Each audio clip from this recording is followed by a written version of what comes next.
일어나실까요? 마태복음 6장 11절 말씀, 마태복음 6장 11절 말씀을 한 목소리로 함께 받도록 하겠습니다. 시작. 오늘 우리에게 꼭 필요한 양식을 내려주시고, 아멘. 사랑하는 하나님, 감사합니다. 우리에게 하나님 말씀을 주시니 감사합니다. 우리에게 하나님께 기도하는 방법을 가르쳐 주시니 감사합니다. 오늘도 우리에게 하나님께 기도할 수 있는 그런 내용을 우리에게 알려주시니 감사합니다. 하나님, 우리를 가르쳐 주시고 또 하나님께서 우리를 향해서 품으신 그 하나님의 마음을 조금 더 깨닫게 되는 그런 이 시간 될 수 있도록 주님 은혜 베풀어 주시옵소서. 하나님, 죄인입니다. 이 죄인은 가리어 주시고 하나님의 말씀만이, 하나님의 뜻만이, 하나님의 아름다움만이 우리 가운데 아름답게 기억될 수 있도록 주님 인도하여 주시옵소서. 예배의 시종을, 또 이 시간의 모든 내용들을 주님께서 기뻐 받아 주시옵소서. 감사합니다. 예수님 이름으로 기도합니다. 아멘. 자리에 앉으시겠습니다. 우리는 지난 몇 주 동안 계속해서 예수님께서 가르쳐 주신 기도인 이 주기도문에 대해서 함께 살펴보았습니다. 오늘이 이 주기도문을 살펴본 것은 5번째 시간입니다. 첫 번째 시간에 우리는 우리 기도의 대상이신 하나님에 대해서, 특별히 하늘에 계신 우리 아버지라는 이 호칭이 무엇을 의미하는지에 대해서 함께 생각해 봤습니다.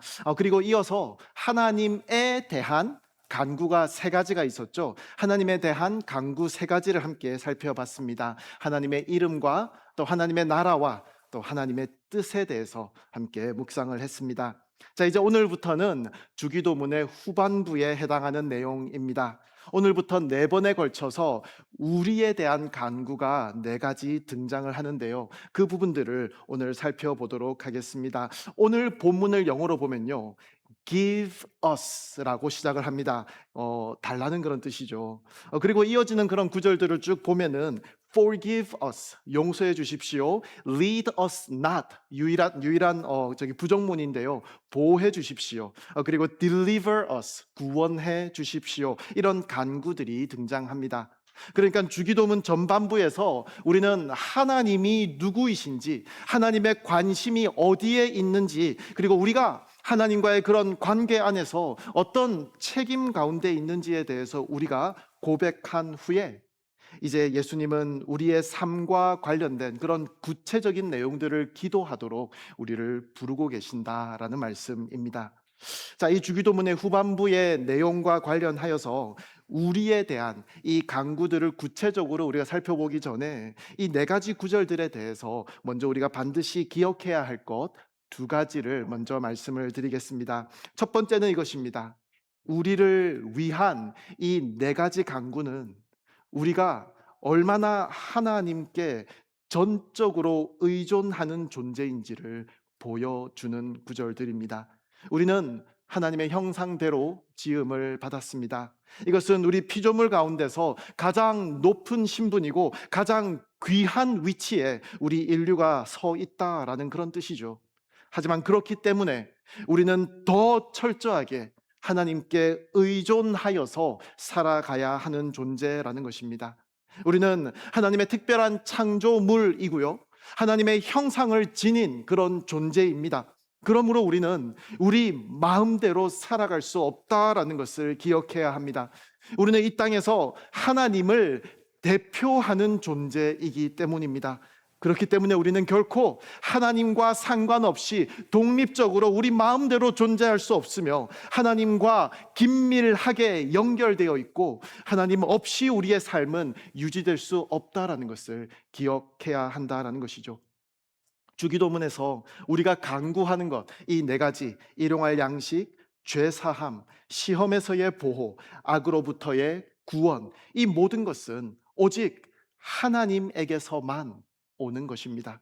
하나님만이 우리의 공급자이시고 우리의 죄를 용서하시는 분이고 우리의 보호자 되시고 우리의 구원자 되신다라는 것입니다. 이 4가지 중에 어느 하나라도 결핍이 있다면 우리의 삶은 얼마나 비참해질지 우리는 상상할 수가 없습니다.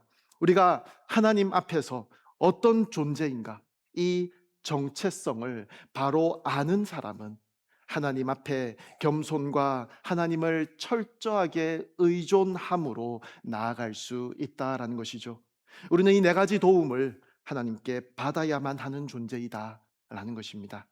자, 그리고 두 번째로 이 네 가지 우리를 위한 간구는 우리가 앞에서 살펴본 세 가지의 그 하나님에 대한 간구를 위해서 필요한 것이다 라는 사실을 우리가 또한 깨달아야 할 것입니다. 즉 하나님께서 우리의 일용할 양식을 공급하시고 또 우리의 죄를 용서하시고 우리를 시험에서 보호하시고 우리를 악에서 건지시는 그 이유는 단지 우리에게 현실적인 필요를 채우는 목적으로만 행하시는 것이 아니라 우리가 하나님의 이름과 또 하나님의 나라와 또 하나님의 뜻을 위해서 살아갈 수 있도록 우리를 인도해 주시는 하나님의 배려이다라는 것을 또한 우리가 기억해야 한다라는 것입니다. 자, 그렇다면 이제 이 네 가지 우리를 위한 간구 중에서 첫 번째 구절로 들어가 보도록 하겠습니다. 오늘 본문 11절에서 예수님께서는 우리에게 이렇게 기도하라라고 가르치십니다. 오늘 우리에게 꼭 필요한 양식을 내려주시고, 오늘 아침에 제가 교회를 들어오니까 레위 목사님께서 막 저기서 길을 건너고 계셨어요. 그래서 마주쳐가지고 함께 몇 가지 이야기를 나누는데 그때 하시는 말씀이 오늘 무슨 내용을 가지고 설교하니? 라고 물어보시더라고요. 그래서 제가 Give us to this day our daily bread 이렇게 이야기를 했어요. 그랬더니 여기에 들어와 가지고 저기 테이블에 가시더니 책을 한 권 집어서 저에게 건네주셨습니다. Our daily bread. 그래서 제가 받고는 저는 기도한 대로 누리게 되는 그런 사람이 되었다고 그렇게 레위 목사님과 함께 담소를 나누었던 그런 기억이 있습니다. 자, 여기서 양식이라는 단어는 원어에서는 구체적으로 빵이라는 의미입니다. 예수님께서 금식하신 후에 배가 고프실 때 마귀가 와서 예수님을 시험하며 했던 얘기가 이 돌들이 빵이 되게 하라고 말할 때 그 빵이 바로 이 단어라는 것이죠. 당시 사람들이 주식으로 먹던 음식이 바로 이 빵입니다. 오병이어의 기적 아시죠? 거기서 한 소년이 물고기 두 마리와 함께 가져왔던 그 5개의 보리 빵도 이 단어를 사용하고 있습니다. 자, 그렇다면 오늘 예수님께서 하나님께 간구하라고 가르치시는 이 빵은 무엇을 말하는 것일까요? 저기 H마트 베이커리에서 파는 그 빵을 좀 달라고 구해라는 그런 말씀은 아니잖아요. 그렇다면 우리의 삶을 유지하는데 필요한 그런 일상적인 음식을 말하는 것일까요? 아니면 이것이 우리의 일용할 음식 그 이상을 의미할 수도 있을까요? 저는 그렇다라고 생각합니다. 주기도문에서 말하는 이 빵은 우리가 이 땅에서 살아가기 위해서 필요한 모든 것을 가리킵니다. 음식은 물론이겠지만 물이든 또 주거 환경이든 건강 같은 그런 모든 이 세상에서의 필요뿐만 아니라 우리의 삶을 지탱하는 데 필요한 모든 현실적인 필요를 포함한다라고 볼 수 있다는 것이죠. 그리고 오늘 우리에게 꼭 필요한 양식을 주시기를 하나님께 기도한다라는 것은 오늘 우리의 삶에 필요한 이 모든 필요들을 매일매일 공급해 주시는 분이 하나님이시다라는 것을 신뢰한다는 것을 의미합니다. 여러분, 이 기도의 문구를 예수님께서 우리에게 가르치셨다라고 해서 우리가 이제는 아무것도 하지 않고 가만히 앉아서 기도만 하고 구하기만 하면 된다라는 의미는 아닙니다. 이제 내가 기도하는 대로 하나님께서 나에게 필요한 모든 것을 다 공급해 주실 것이야. 그러니 이제 나는 일할 필요도 없고 뭐 성공을 위해서 나의 삶의 안정을 위해서 아무런 노력을 할 필요가 없어 라고 생각하는 분은 여기에는 아무도 안 계실 것이라 믿습니다. 우리는 여전히 열심히 일해야 합니다. 여전히 지혜롭게 계획을 세우고 하나님께서 주시는 그런 기회들을 잘 활용하여서 최선을 다하는 삶을 살아야 한다라는 것입니다. 우리가 잘 아는 사도 바울도 일을 하면서 먹고 살기 위해서 돈을 벌어가면서 하나님께서 주신 사역들을 감당했습니다. 또 역사 속에서 어떤 사람들은 이 기도를 오해했습니다. 오해해서 그리스도인들은 저축을 해서도 안 되고 더 나은 삶을 꿈꿔서도 안 된다라고, 그저 일용할 그 하루치의 양식만으로 만족해야 하고, 그래서 풍족한 삶을 사는 것이라든가 아니면 그런 풍족한 삶을 꿈꾸는 것 자체가 죄악이다라고 생각했던 사람들도 있었습니다. 하지만 이것도 건강한 이해는 아닙니다. 예수님은 그런 의미로 이 기도를 가르치신 것이 아닙니다. 이 기도는 최소한만 가지고 살아라 라는 말이 아닙니다.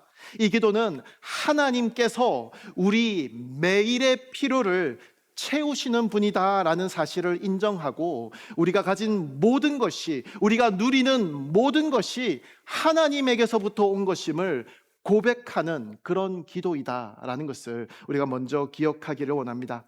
자, 우리는 이 구절을 더 잘 이해하기 위해서 출애굽기 16장에 등장하는 그 유명한 이야기 만나 사건을 들여다볼 필요가 있습니다. 이스라엘은 애굽에서 탈출했습니다.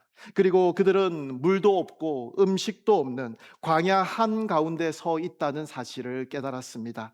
200만 명이 넘는 그런 사람들이 이제 배고프고 절박한 그런 상황 가운데 있었다라는 말씀입니다. 자비로우신 하나님은 그들을 그렇게 버려두지 않으셨습니다. 매일 아침 하나님은 그들에게 만나를 공급하셨습니다. 땅 위에 이슬처럼 내리는 그런 특별한 빵이었다라고 성경은 묘사합니다. 그런데 하나님은 이 만나에 대해서 굉장히 독특한 그런 명령을 주십니다.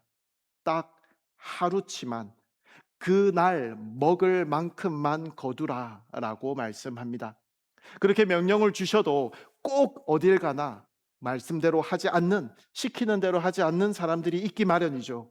그 다음날 먹으려고 남겨둔 사람들의 만나는 어떻게 되었죠? 구더기가 끓고 냄새가 나서 먹지 못하게 되었다라고 말씀합니다. 참 생각해 보면 이거 참 불편하고 귀찮은 그런 방법입니다. 그냥 한 달 먹을 것 한꺼번에 챙겨줄 수 있으면 그것이 더 쉽고 간편한 그런 방법이 아닐까요? 매일 나가서 먹을 것을 챙겨야 한다는 것은 여간 귀찮은 일이 아닐 수 없습니다. 하나님께서는 며칠 더 보존되는 그런 만나를 만들 수 있는 능력이 안 되기 때문에 매일 나가서 거두어야 하는 방법으로 명령하셨던 것일까요? 아니죠. 우리가 잘 알듯이 안식일 전에는 이틀치를 거두어야 했습니다. 아마도 매일 아침 거두었던 만나와 조금도 다르지 않은 그런 만나였겠지만, 그날 거두는 만나는 하루가 지나도 여전히 먹을 수 있는 그런 상태를 유지했다라는 것을 우리는 잘 알고 있습니다. 하루 이상 지속되는 만나를 하나님은 만들 수 있습니다. 그렇다면 하나님은 왜 이스라엘에게 그날 필요한 만큼만 거두라고 말씀하셨을까요? 그리고 이 일을 왜 매일 반복하도록 하셨을까요? 하나님께서는 이스라엘이 날마다 하나님을 신뢰하기를 원하셨기 때문입니다. 여러분, 우리의 삶은, 우리의 또 모든 삶의 순간들은 하나님의 공급하심으로 유지가 됩니다. 하나님께서 이스라엘에게 가르치고자 하신 것이 바로 이것입니다. 아침에 만나가 내려오는 것, 아침마다 들판에 나가면 만나를 발견할 수 있는 것, 이것은 초자연적인 사건입니다. 그 어떤 누구도 할 수 없는 일입니다. 광야에서는 항상 이동을 해야 했겠죠. 작물을 키우고 수확하여서 그것을 식량으로 삼는 그런 일은 불가능합니다. 만나와 같은 방법이 아니면 그 이스라엘은 생존할 수 없는 그런 상황이었다라는 것을 하나님께서도 잘 알고 계셨다는 것입니다. 그런데 이 만나의 기적이 매일 아침마다 그 광야에서는 일어나고 있었던 것입니다. 매일 아침 그들은 그들 인생을 향한 그 하나님의 초자연적인 하나님의 개입을 기대하며 바라며 눈을 떴을 것입니다. 그리고 그 장막의 문을 열고 밖으로 나갔을 때에 하나님께서 초자연적인 방법으로 나를 안위하고 계신다는 것을, 나를 먹이고 계신다라는 것을 그날 아침에도 확인하며 하나님께서 지금 나와 함께 하고 계신다는 것을 확인할 수 있었을 것입니다. 하나님의 그 초자연적인 돌보심으로 그들의 삶은 계속해서 하루하루 유지되는 것입니다. 하나님께서 공급하시는 것 말고는 먹을 것이 없습니다. 하나님의 초자연적인 개입으로만 하루하루 살아갈 수 있는 이스라엘이다라는 말씀입니다. 그런데 만약에 나에게 하루 필요한 양보다 더 많이 거두어 놓는다면, 그래서 그 다음날 아침에는 만나가 내리지 않아도 괜찮도록 내가 그렇게 해 두었다면, 저는 그 다음날 아침에 일어났을 때에 오늘도 나를 위해 베푸시는 그 하나님의 초자연적인 개입이 적어도 그날 하루만큼은 필요하지 않은 상태가 되는 것입니다. 적어도 그날만큼은 그 하나님의 개입을 바라거나 기대하지 않는 상태가 되는 것입니다. 하나님의 초자연적인 개입하심이 하나님의 백성들을 위해서 그 날도 있을 것이지만 적어도 그것이 나와는 상관없는 일이 되어 버린다라는 것입니다. 사실 우리의 본성은 우리에게 필요한 것 이상을 더 많이 쌓아놓고 싶어 하는 경향이 있습니다. 왜 그렇습니까? 우리는 우리의 내일을 알지 못하기 때문입니다. 우리는 계획은 할 수 있지만 그 어떠한 것도, 미래에 대해서는 확정적으로 말할 수 있는 것은 아무것도 없기 때문입니다. 이스라엘의 입장으로는 내일부터 더 이상 만나가 내리지 않을 경우에 대해 아무런 대책이 없기 때문입니다. 그런데 여러분, 광야에 있는 이스라엘 백성이 내일 먹을 것을 걱정하며 내일 만나가 내리지 않으면 어떡하지? 라고 질문한다면, 성경의 모든 이야기와 또 이스라엘을 위해서 행하신 그 하나님의 모든 역사를 다 알고 있는 우리가 듣기에 이 질문은 어떤 의미로 들릴까요? 이 사람이 정말 하나님을 아는 사람일까? 이 사람이 정말 하나님의 그 도우심을 믿는 사람이 맞는지 의문하게 될 것입니다. 오늘 내려주신 만나는 하나님께서 주신 것으로 알고 감사해 하면서도 여전히 그들에게 내일의 만나는 불확실한 것으로 남겨져 있다는 것은 그 만나를 주시는 하나님에 대해서 온전히 신뢰하지 못하는 것을 의미한다는 것입니다. 나의 필요를 매일매일 공급해 주시는 하나님이시지만 내일도 그렇게 하실지에 대해서는 하나님을 완전히 신뢰할 수 없다는 것을 의미한다는 것입니다. 그렇다면 매일 아침 내려주시는 만나를 기다리게 하시는 그 하나님의 의도는 이스라엘에게 하나님은 매일 매 순간 필요한 존재라는 것을 기억하게 하기 위함이었다는 것입니다. 이것이 바로 오늘 예수님께서 가르친 기도에서 오늘 우리에게 꼭 필요한 양식을 내려주시고 라고 기도하게 하시는 그 예수님의 의도입니다.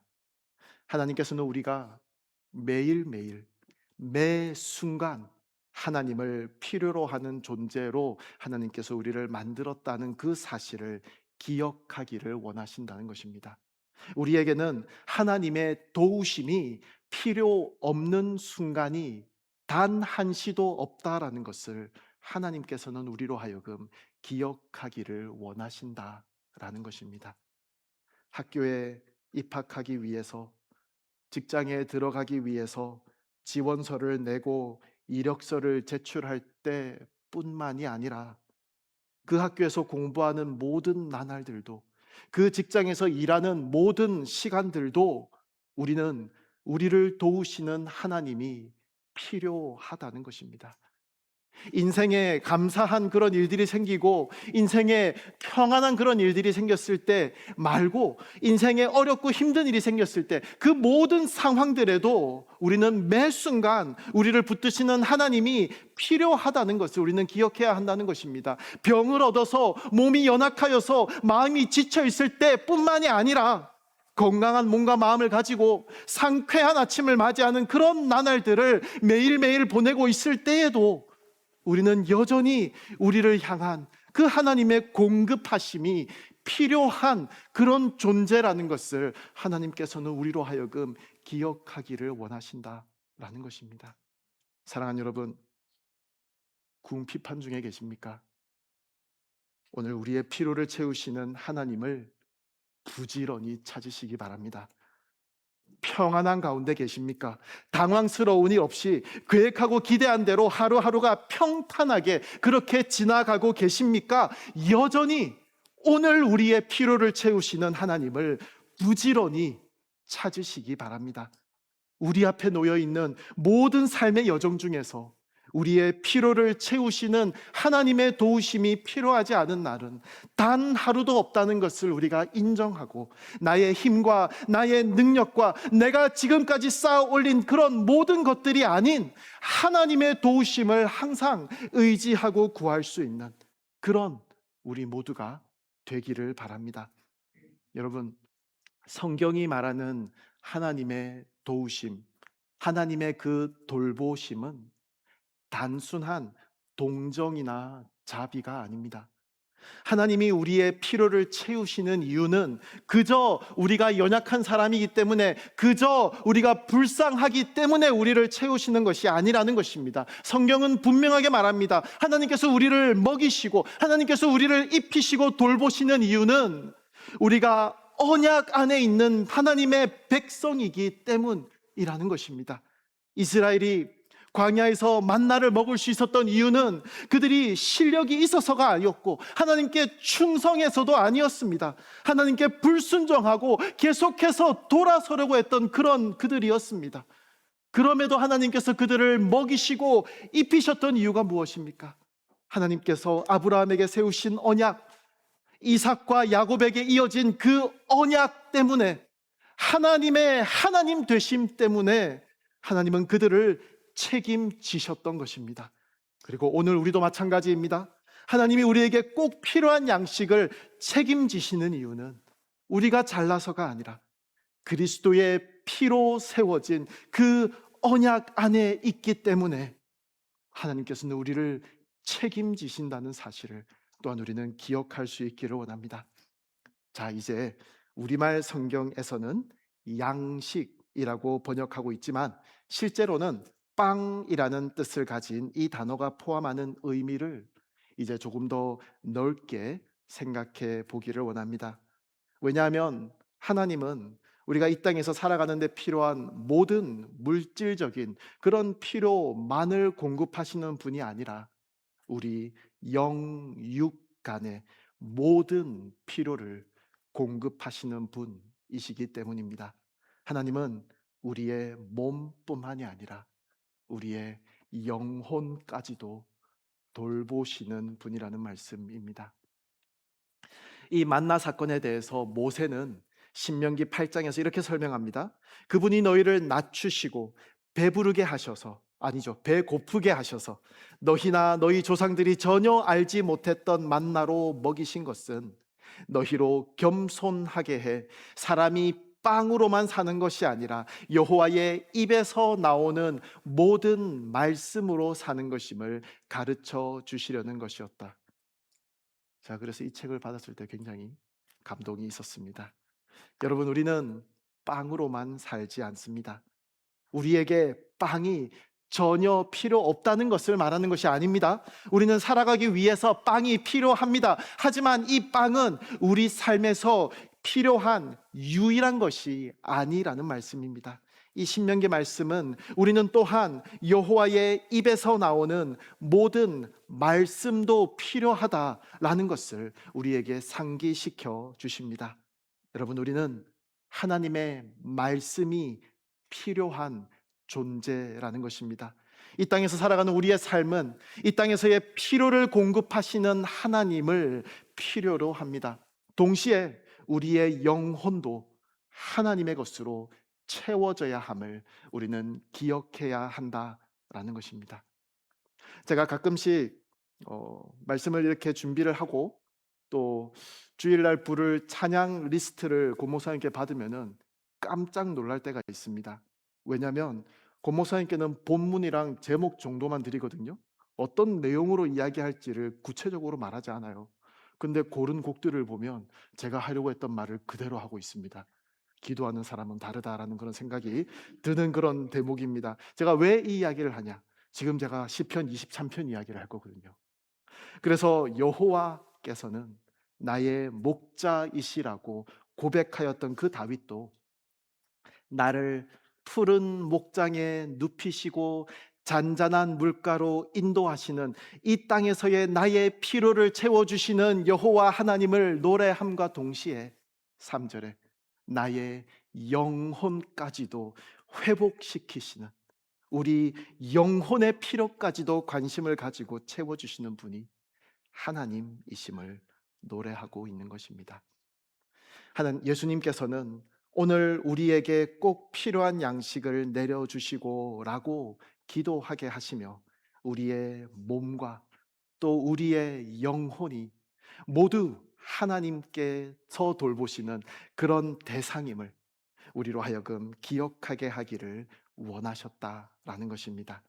우리의 몸과 우리의 영혼이 모두 하나님께 의존해야 한다는 것을 일깨워 주시는 것입니다. 사랑하는 여러분, 예수님께서 오늘 우리에게 꼭 필요한 양식을 내려주시고 라고 기도하게 하신 것은 단순히 오늘의 끼니를 해결해 달라는 요청이 아닙니다. 그것은 우리의 삶 전체가, 우리의 몸과 우리의 영혼 모두가 하나님 없이는 살 수 없다라는 고백이라는 것입니다. 우리는 빵이 필요하고 동시에 말씀도 필요합니다. 우리는 이 땅에서의 현실적인 그런 필요를 가지고 살아가며 동시에 하나님께서부터만 채워질 수 있는 영혼을 가진 사람이다라는 것입니다.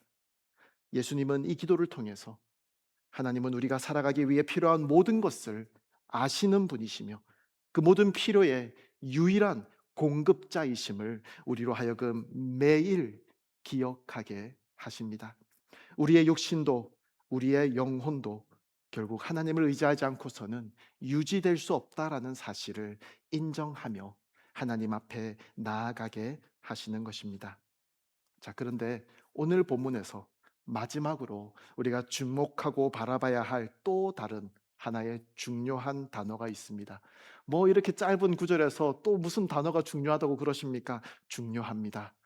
이 단어를 언급하고 설명하기 위해서 다시 출애굽기 16장의 만나 사건으로 돌아가려고 합니다. 먼저 출애굽기 16장 16절 말씀을 읽어보겠습니다. 여호와께서 명령하셨다. 만나를 이제 거두러 나가는 사람들에 대한 이야기죠. 각 사람이 필요한 만큼 거두어라. 너희 장막에 있는 사람 수대로 한 사람당 한 오멜씩 가져가라고 하셨다. 하나님께서는 만나를 거두게 하실 때에 나라고 하는 한 개인이 필요한 만큼만 만나를 거두라고 말씀하지 않으시고 너희 장막에 있는 사람 수대로 거두라고 말씀하십니다. 이게 무슨 말이죠? 하나님께서 나에게 요구하시는 자세는 내가 필요한 만큼 내가 확보했는지 살피는 것, 그것을 넘어서서 나의 장막에 속한 모든 사람들에게 필요한 만큼 만나가 공급되었는지를 살피는 자세라는 것입니다. 자, 여러분, 그때 이스라엘 사람들을 다시 한번 생각해 보기 바랍니다. 200만 명이 넘는 그런 백성들이 운집해 있는 그런 공간이었습니다.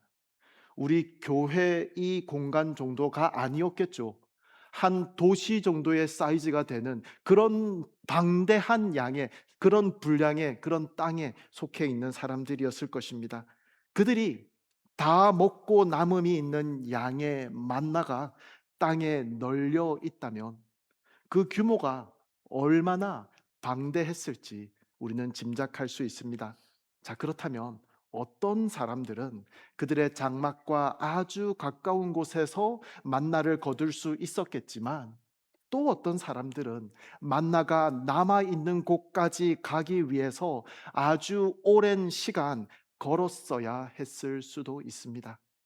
또 꼭 거리가 멀기 때문만이 아니라 거동이 불편함에 있는 사람들도 있었을 것이고, 여러 가지 다른 어려움이나 부족함 때문에 충분한 만나를 거둘 수 있는 형편이 되지 못하는 사람들도 분명히 있었을 것이다 라는 말씀입니다. 그래서 출애굽기 16장 17절에 보면 어떤 사람은 많이 거두고 어떤 사람은 조금 거두었다라고 말씀합니다. 그런데 놀라운 것은 18절이죠. 많이 거둔 사람도 넘치지 않았고 적게 거둔 사람도 부족하지 않았다라고 말씀합니다. 여러분, 어떻게 하면 이런 일이 가능하죠? 많이 거둔 사람은 평소에 많은 양을 먹는 사람이었고, 적게 거둔 사람은 평소에 소식하는 사람이었기 때문이었을까요? 아니죠.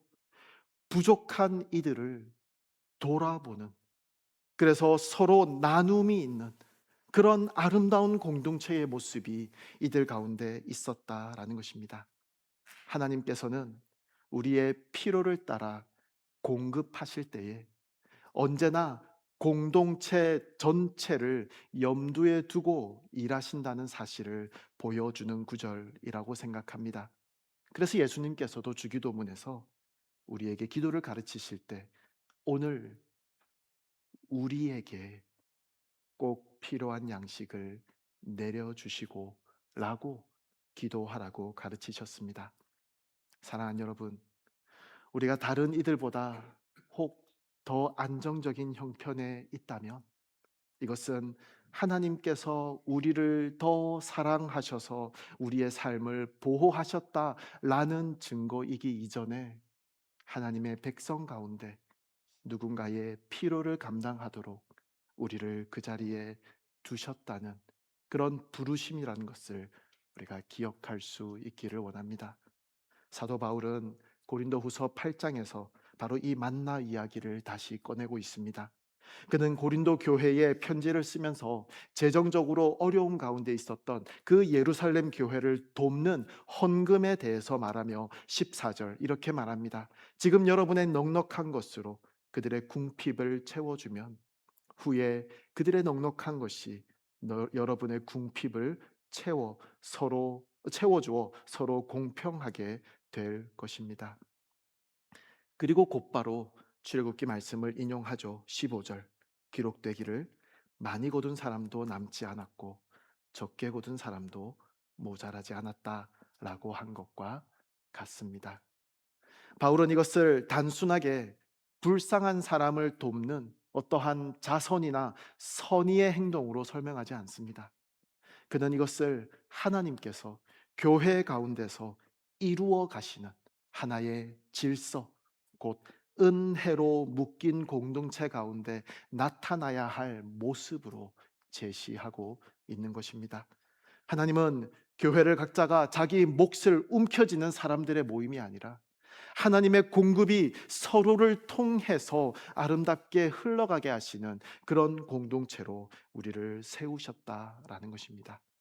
사랑하는 여러분, 하나님께서 오늘 나에게 다른 이들보다 조금 더 맡기셨다면 이것은 내가 가진 넉넉함으로 나의 미래에 대한 더 큰 확신과 자신감을 가지라는 것이 아니라, 다시 말해서 오늘도 나의 필요를 채우시는 하나님을 의지하는 대신에 내가 가진 것들을 더 의지하라고 주신 것이 아니라 바로 우리를 하나님의 청지기로 불러주신 하나님의 선하신 뜻이 거기에 있다는 것을 인정하고 고백할 수 있기를 원합니다.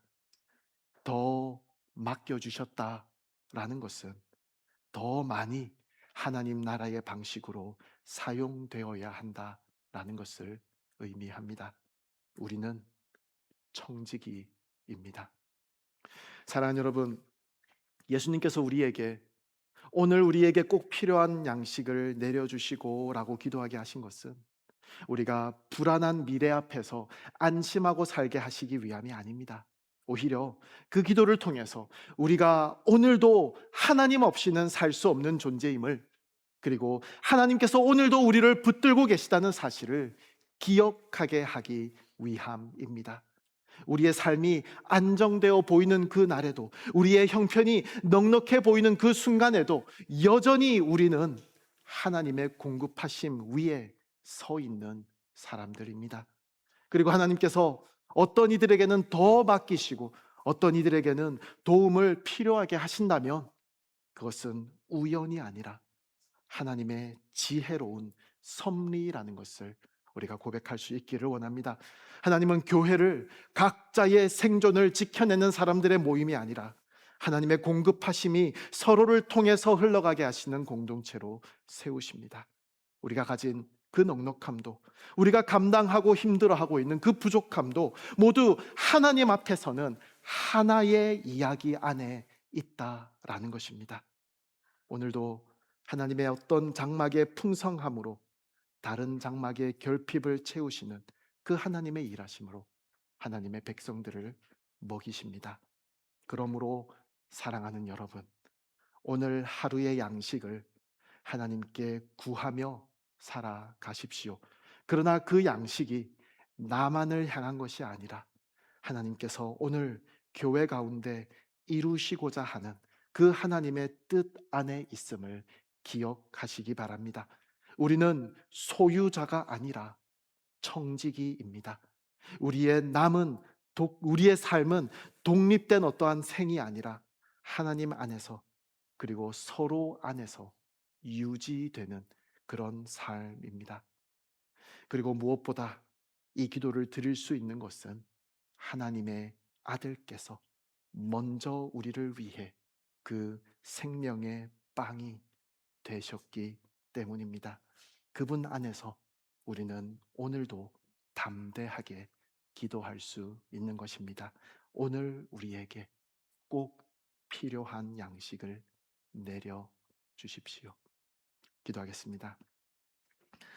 하나님 아버지, 오늘 우리에게 꼭 필요한 양식을 내려주시고 라고 기도하게 하시며 우리의 생명이 아버지의 손에 달려 있음을 깨닫고 고백하게 하시니 감사합니다. 사실 우리는 너무 쉽게 우리의 안전을 저축과 계획과 준비에서 찾으려고 했다라는 사실을 고백합니다. 내가 쌓아 올린 무언가로 하나님의 자리를 대신하려고 했던 우리의 모습을 고백합니다. 내가 움켜쥐고 있는 것들이 나의 우상이 되지 않도록 아버지, 우리의 마음을 주장하여 주시옵소서. 오늘 우리에게 필요한 것을 주시는 분은 이 세상이 아니라, 나의 잘남이 아니라 하나님이심을 믿게 하시고, 내일의 안전을 나의 손으로 움켜쥐려고 했던 나의 교만을 내려놓고 아버지를 붙드는 믿음으로 오늘도 살게 하여 주시옵소서. 감사합니다. 예수님 이름으로 기도합니다.